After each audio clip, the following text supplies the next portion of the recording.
question, I think, was... I actually was getting this question from a lot of people. And it's talking, especially considering the fact that Marvel Infinite has just concluded now, and it is the way it is. Talking about fighting game story modes, like big story modes, and are they necessary? And I feel like I am kind of in a unique situation here because I was responsible for creating a story mode, like a story mode for a fighting game, with like limited resources and limited budget, but we had an idea and we wanted to do it. The same thing for like the season 2 of KI. Essentially, our story mode was very elaborate cutscenes that brought you from character to character in Killer Instinct for season 2 characters. So all we really did was just come up with a situation, why a character is doing a thing, what their story is, how it's resolved. And I wasn't responsible for the story modes, the story of it at all. I was just the guy responsible for putting it together and finding out how it would look and how it's presented and how we can do it with just pretty much machinima and access to the engine. And in Killer Instinct, I thought we did an okay job. It's pretty much a very elaborate arcade mode, so it's not just you and an ending. There's several parts in between that kind of tell a story, and then you eventually get the end. But it can be completed in what is like 2 to 3 hours. You can run through every single character in their little arcade mode for Season 2. And then in Season 3, they went a lot more elaborate. They want to do this crazy thing with, you know, Shadow Lords and have this globe-trotting thing where you'd get certain events on some characters, and I would be responsible for making the cinematics on that. And in those situations, I think that's different than story modes. Like, you think about a story mode, you think about watching a lot of motherfucking cutscenes. Like, that's story mode for a lot of fighting games. And it's the same thing for Mortal Kombat, it's the same thing for all the Capcom stuff, it was the same thing for Dead or Alive 5 story mode. Like, story mode, all it really boils down to is you just kicking back, watching the shit out of characters get mad at each other, and then, oh god, we gotta fight. And then you pick up a controller and you just play the game itself most of the time. There's not a lot of variety in story mode. Sometimes there's like jobber fights where you gotta fight some random dickheads and stuff like that. But all it really boils down to is, does the story mode look good, and is it exciting, and is it fun? And the only one I would say that actually took the story mode formula, like what is a story mode, and did it better in some ways and horrible in other ways, is Tekken 7. Tekken 7 introduced this really interesting dynamic of putting you into the fight immediately, like presenting you into the fight to carry the momentum of the excitement that was the story part, the story cutscene, and then bam, you're ready to go. And that, you really feel it, like the hype and excitement in Tekken 7 is amazing in its story mode, and I've played through it like multiple times as a result. So I think that's a great example. However, there's the narrator part of Tekken 7, the rando journalist guy that you never see his name and is the most frustrating part, and his voice is just the worst. It just doesn't make any sense. So there's this balance of this really awesome gameplay aspect to the story mode that actually affects the way you run into fights, and you have to fight a bunch of Jack 5s, and it's like, oh shit, I get to relive the moments of old Tekken games. This is dope! And then the guy comes out and he starts talking about how the war-torn environment was so horribly rife. I'm gonna go to Heihachi Mishima and discuss this immediately. It was, what the fuck is going on? Like, there were parts I really loved about Tekken 7 story mode, but if they just got rid of that announcer guy, it wasn't perfect, is what I'm trying to say. I don't think any fighting game story mode is perfect, but the best one by far, I'd say the best one by far, is probably Injustice 2. Injustice 2 doesn't do anything crazy different with its story mode. It doesn't do any ridiculousness with its combat. Like, it just pretty much is fights, but the build-up of why each character is fighting and leading up to those moments is really good. Like, I remember the part where it was Harley, and then she gets a flashback of the Joker with Batman, and it puts you in this nightmare scenario where Harley fights the Joker because she hates the Joker now, and I'm like, this is really good. Like, I give a shit. The part of the story where Green Lantern gets confronted by Atrocitus all of a sudden and recites the Green Lantern theme, it's like a jobber fight in consideration of all the other story modes. They just threw it in there, but the way they tied it into the scene in the moment, the writing was really smart. The overall story wasn't that great, like the overall plot wasn't incredible by any means. Alien dickhead wants to enslave the world, but the scenarios they put each of the individual characters in felt like they were doing the characters justice in some way. They were actually bringing the characters into situations that you wanted to see them in. You want to see Green Lantern fight Atrocitus and shit. You want You want those moments to happen. And in Injustice 2, I thought they did a great job. I think that's probably one of the best examples of it. It's just done really well. It looks really good. And guess what? It sells copies. Unfortunately, there's a very specific thing that has to happen with your fighting game story mode to make it sell copies. It has to look really damn good. It has to have like AAA budget and presentation to really reel people in. Because there are examples of other story modes that didn't carry fighting games very far.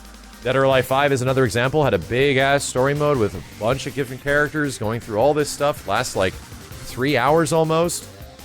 Huge and cinematic and probably cost them a lot of money, but it didn't look amazing. It looked about as good as the core game did back when it came out on Xbox 360. So did it sell copies? It probably sold a couple of extra ones, but it didn't do great for the game. The game eventually went free to play, and that ended up making them get 10 million downloads, which is a huge precedent, and Dead or Alive 5 is one of the most successful fighting games out there, believe it or not. It is now. And that was one of the things that actually did great for the game, but its story mode specifically wasn't a huge draw. It was interesting, the fact that they were doing it, but for me, I played it when it came out, and it was like, that was cute. I wouldn't ever do it again, though. And the same thing can be said for Marvel Infinite and Street Fighter V. Like Marvel Infinite, I'd say Street Fighter V story mode looked a little bit better than Marvel Infinite, but in terms of like writing and character representation and the build-up for every fight and feeling like it's important and getting you amped up, none of that was really there. It was like there for the final bosses. It was there for the Bison fight at the end of Street Fighter V, and it was there for the Omega Sigma fight, Omega Ultron Sigma fight at the end of Marvel Infinite. I felt about the same way for those fights. It was like, whoa, this is crazy and cool, let's go, and then gone.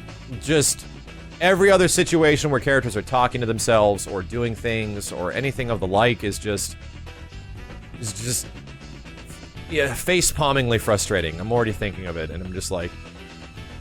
And I don't think they do anything for the game. Like, adding Street Fighter V story mode, like, down the line, didn't do anything for the game. It didn't increase sales at all. And the sales numbers actually back that up, because that shit is over a year old now. Marvel Infinite, it actually hurt the game, because the story mode did not look great.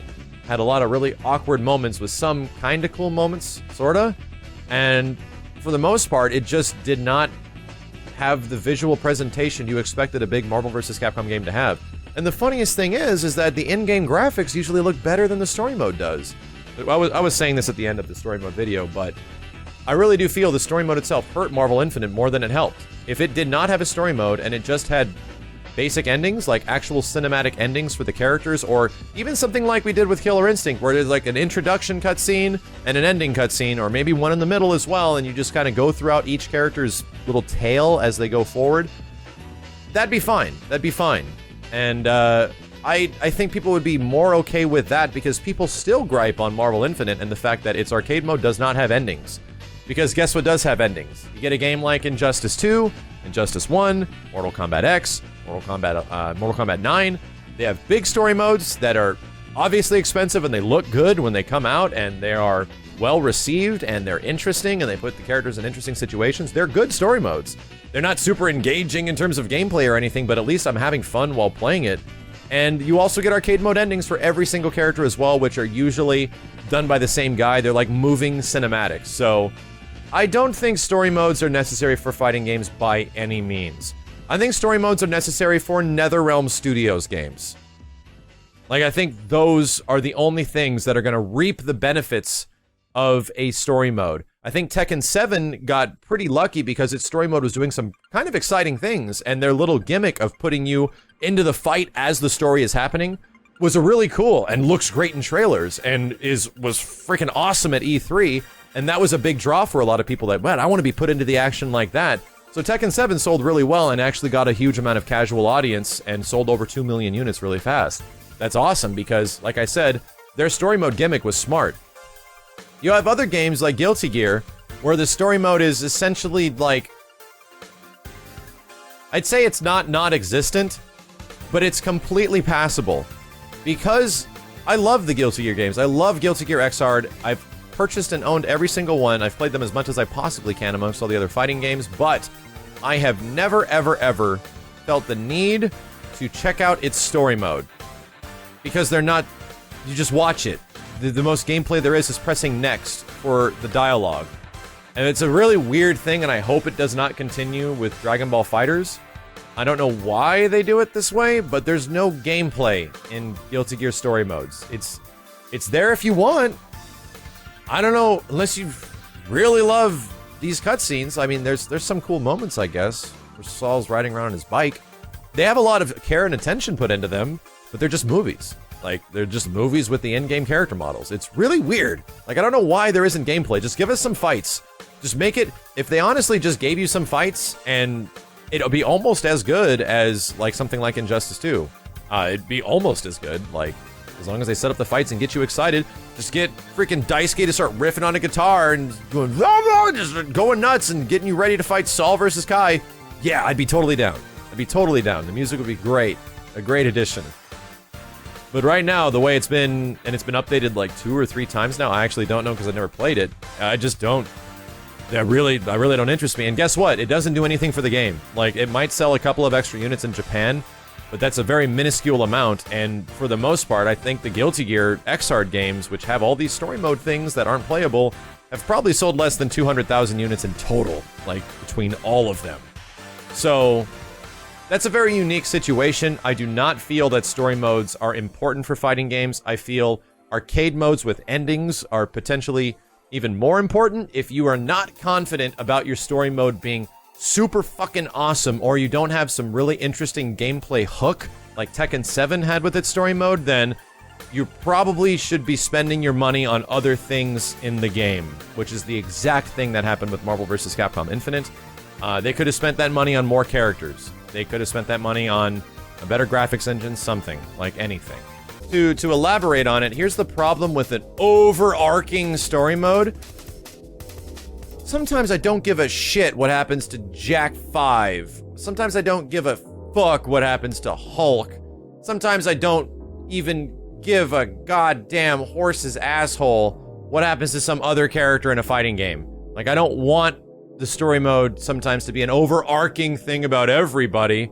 Like, I want to play through something that shows off my character. I want to know what happens to my characters specifically, which is why Injustice and NetherRealm handle it the best right now, because they give you an overarching story, and then they give you individual character tales that also go along with the usual story and elaborate on it beyond the story, which is smart.